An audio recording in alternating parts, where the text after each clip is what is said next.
Hey, it's your guy Tyrrell back with the interviews. In today's video, we're going to do something a bit different. Rather than breaking down the entire European Super Cup, here we're solely going to focus on Liverpool, see what issues they encountered in the first half and how they were looking to overcome them, then move to the second half and see how Jurgen Klopp's tactical change really influenced the game. And in a separate video, we're going to look at Chelsea, see how they approached the game and the contrast between the Liverpool game and the Manchester United game, and then see how they were able to fight back into it in extra time. But before we focus on this Liverpool-based video, don't forget to give our video a thumbs up if you do enjoy it. The bell below does give you daily notifications regarding our organic, unfiltered soccer/footy analysis, and don't forget to subscribe to our channel. But now, let's get to the starting lineups. We look at Liverpool 4-3-3, Oxlade-Chamberlain, Mane, and Salah up front. Roberto, Firmino didn't start the game. In midfield, James Milner, Jordan Henderson, and Fabinho, with one of the big changes being Joe Gomez starting at right back. So now let's look to this Liverpool, see how they approached the game in the first half, what issues they encountered, and how they were able to overcome them. So when we look at Liverpool against Chelsea, we'll start with Liverpool, a different setup based on the personnel. Mane playing through the front, Joe Gomez at right back, and we saw the shift initially because what did happen here is that when Liverpool did have the ball, Chelsea dropped off into more of a 4-5-1, players tucking in a bit narrow. Joe Gomez kind of kept his position there on the right-hand side. Andy Robertson did push forward. Pedro tracked him well, so his impact down that left-hand side was nullified. And in midfield, they struggled because Chelsea had an equal midfield battle there. They had Milner and Conte, Kovacic and Henderson, and Jorginho would step to Fabinho. And if he didn't step to him, what would happen is that Giroud would cut the pass off. So Giroud was sitting onto Fabinho to ensure that Liverpool couldn't play through the midfield and he couldn't dictate the tempo of the game from deeper positions. And also the fact was if Giroud stepped up, then you would see Jorginho step into him. That leaves the front three. And the biggest problem here was that the front three all were running through the same motions. Oxlade-Chamberlain was trying to break in from behind. Mane often looking to run in behind. Salah was shifting out to the right-hand side, but it was sort of the same thing. There was no variation in the movement from the front three, and this made it very simple for Chelsea to step up a bit higher, keep the midfield and the defensive bank really tight, and because the midfield couldn't get on the ball and Robertson couldn't get on the ball, Van Dijk and Matip had long spells with it, but no real passing outlets. So when you look at that and you see how they were trying to build from the back, they obviously had some issues. The way that they pressed, we know how Liverpool have pressed this season. Center backs push out. They have the wider players cutting off the passes from the center backs into the full backs. They have the central player cutting off the goalkeeper's pass, and that's how they were going about it, with the midfield ready to push out into the wide areas to press the fullbacks. If the ball gets played over Oxlade-Chamberlain or Salah, then they shift. So if it gets played out to Emerson, you would see Henderson shift out there. You would see then you would have Fabinho shift onto his man, and you would have Milner cut across, and vice versa. So that is how they were going about it. But we did see some interesting moments where Liverpool's press kind of didn't make sense. That wasn't always the way they went about it. What we did see here was something similar. We would see Salah step out to one center back. You would have then Oxlade-Chamberlain step out and cut off that angle there. And if you would see Salah, if he stepped out to Emerson, for example, you'd have Mane push out to a center back, you'd have Oxlade-Chamberlain push out to a center back, and if the ball got pushed out to Azpilicueta, that'd be Milner pushing out there, and vice versa. If you had it the other way around, Henderson would push out to Azpilicueta. If you had Oxlade-Chamberlain push across, Salah push across, and Mane stick to the center back. So that's how they were going about the press, more so if they weren't sticking to their initial route. But there was a moment that didn't really make sense, was when they did look to press the center backs and the goalkeeper, and then they had the midfielders pushing up against the midfielders. Because what happens there is that if that happens, then the fullbacks are available, and if the fullbacks are free, all Kepa has to do is clip it out to the fullbacks.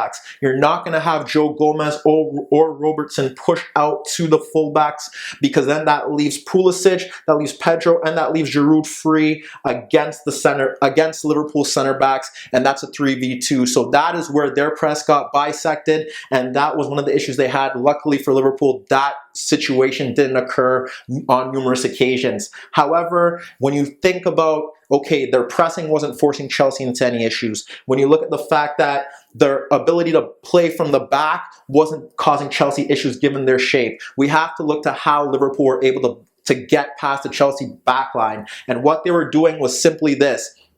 What would happen is that the ball, they would have Henderson specifically and Mo Salah, who were the key players, vary their movement in different ways. So Henderson was always running off Kovacic, and that was key because Kovacic wasn't tracking him, and Liverpool were able to shift the ball out to the right-hand side and pull out Chelsea players. So we'll start with that first. We'll look on two occasions where basically what was happening was that Henderson and Milner were struggling to get on the ball. So you'd see Milner drop off into deeper positions. You'd see Henderson drop off into deeper positions to get on the ball. In one situation, you have Milner dropping off in between the two center backs. He slides the ball out to Joe Gomez.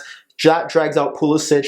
We see Salah drift out into the right-hand side. That pulls out Emerson, and now you have space here for Jordan Henderson to get on the ball. He plays it into Jordan Henderson, and Henderson picks out Mane, who tries the overhead kick that did hit Christensen. Was it a penalty? Was it not? Well, the referee didn't call it, so that's how we go about it here. That was one situation. We see another situation where sometimes where you have the 4-5-1, normally the shuttlers step out to the spare center back, and Kovacic did move out of his position to step to Joel Matip. But what happens there is that when he pulls out into that position, Henderson is still free between the lines. So what happens there is that Pulisic is out on Gomez. You have Kovacic stepping to Matip. He finds Jordan Henderson. And right there, that's another situation where they're able to push forward in that half space and cause Chelsea some issues. One more situation that we do see is that Matip now is stepping forward. He finds Mo Salah and he's drifting out to the right-hand side.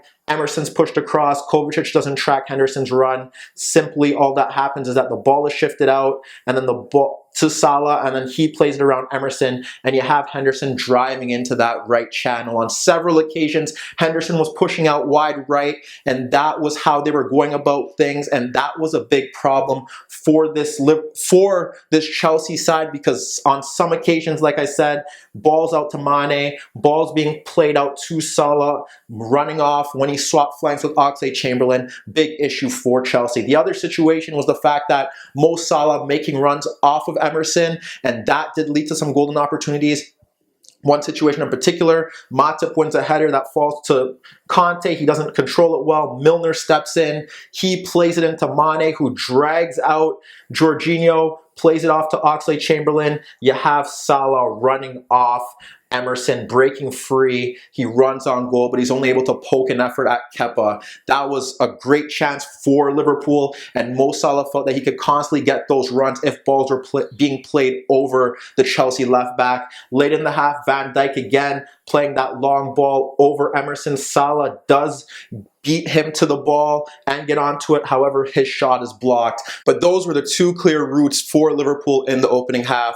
One being long balls over Emerson for Salah, and then the fact that Jordan Henderson was able to make darting runs into the right channel to pull Kurt Zouma out and try to exploit his poor positioning in the final third. So now that we've looked at Liverpool's issues in the opening half and where they were able to find slight joys, let's get to the second half, see what tactical change Jurgen Klopp made and how they were able to improve in the second half.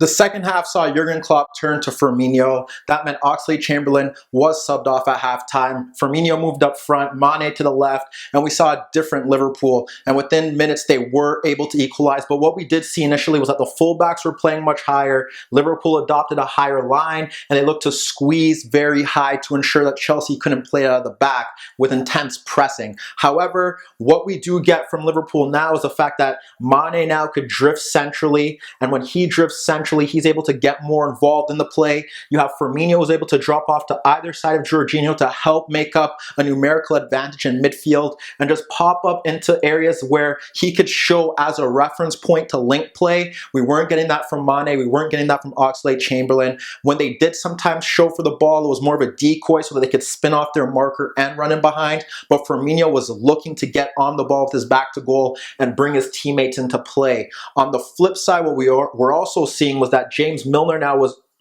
predominantly dropping off deeper in that left back zone to ensure that Pedro would press him, and it would allow Robertson to push forward and ensure that he was running at Azpilicueta, because with Mane drifting centrally, that ensures that a Chelsea midfielder has to pick him up, and now you can have Robertson 1v1 against Azpilicueta, which is what he wants, whereas Pedro was a very disciplined tracker in that first half.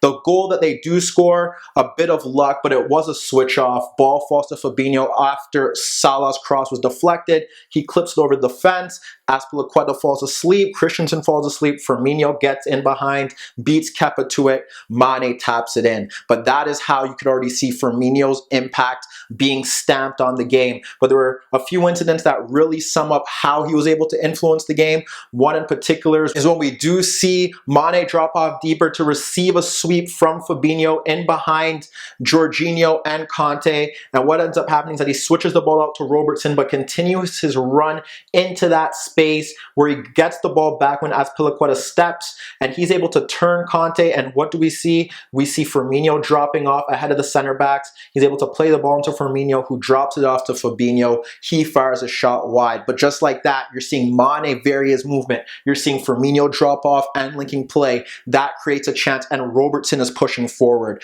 Another opportunity that comes to mind is when you have James Milner winning the ball off Pedro, and what we see is Firmino dropping into space between the lines. How does that happen? Well, Azpilicueta is caught high up the pitch, which means that now Jorginho has to step to a marker. So he steps to his marker, and what happens there is that you have Henderson with Conte, so he's out of the picture. So what ends up happening is that you have the ball played over the top when Firmino gets it over Christensen, over Azpilicueta, or over Jorginho for Mane, who breaks free. And as Mane breaks free towards goal, he runs at the box, pulls it back to Henderson, and his deflected shot nearly beats Kepa. But again, Firmino's dropping into that space. Markers are being pulled out. Chelsea players out of position. Mane is able to drive forward. We weren't seeing that in the first half. Final opportunity that comes to mind is when Matip steps to Conte to win the ball, and it falls to Firmino, who gets it behind Jorginho, is able to brush him off. Emerson's caught high. This was the issue that Chelsea were encountering against Manchester United. Fullbacks getting high, being burned in transition. Firmino drives forward, slides it to Salah running at Zuma. Firmino continues his run, but Salah can't connect. This was a great opening 15 minutes from Liverpool. Jurgen Klopp eventually made a change, which kind of switched the tempo of the game, because he took off Milner, he brought on Wijnaldum. Wijnaldum does bring more energy, but Wijnaldum wasn't dropping deeper into that space. What we were seeing now was that Wijnaldum was pushing high towards Azpilicueta, and you had Mane still tucking in. And like I said, that's not a big problem, because you have Robertson still pushing forward. Mane can drift into that space. Firmino can drift into that space. They could create advantages and numerical advantages, but that was the key spell for Liverpool, where they were able to get runners forward, and they were finding space in behind the Chelsea backline. We saw Pulisic and we saw Pedro eventually switch flanks around the 65th minute. One chance that did come to mind, the ball shifted out to Robertson. Pulisic gets there late. We see the best of Mane now, because Azpilicueta is looking to step because Pulisic is getting there late. We see Mane in a central position, and we see Robertson wrap the ball around Azpilicueta for Mane to run onto it in left half space. Christensen does track it well, and he does poke an effort on goal. But again, Mane was more involved. Firmino was involved. And frankly, Chelsea didn't really have anything else going for them. They did bring on Tammy Abraham. They did bring on Mason Mount to offer some energy, but all they were strictly doing was simple long balls over the top, trying to beat Liverpool's offside trap. And on several occasions, Giroud, Pulisic, Pedro, eventually Mount, eventually Abraham were caught offside. And as the game wore down in the final 15 minutes, no real legitimate chances were created. So you know what? When you break down the game, it really is one of two halves, where Liverpool did encounter some issues in that first half due to Chelsea's shape. Klopp's decision to bring on Firmino helped them really improve in that second half, create quality chances, and nullify Chelsea from breaking forward on the counterattack. So even though they did struggle in extra extra time due to the lost pattern of the game and giving Jorginho time and space to get on the ball. They did improve in that second half and were arguably worthy winners, which is why them winning in penalty shootout isn't much of an issue. But let me know what you guys think. Are there any changes that Jurgen Klopp should make to ensure that Liverpool do challenge for all trophies this season? And has Roberto Firmino proved that he is Liverpool's most influential player? Meet me in the comments below. Don't forget I upload videos every day, and don't forget to subscribe to my channel. If you like this video, give it a thumbs up. And that was your daily dose of the interviews.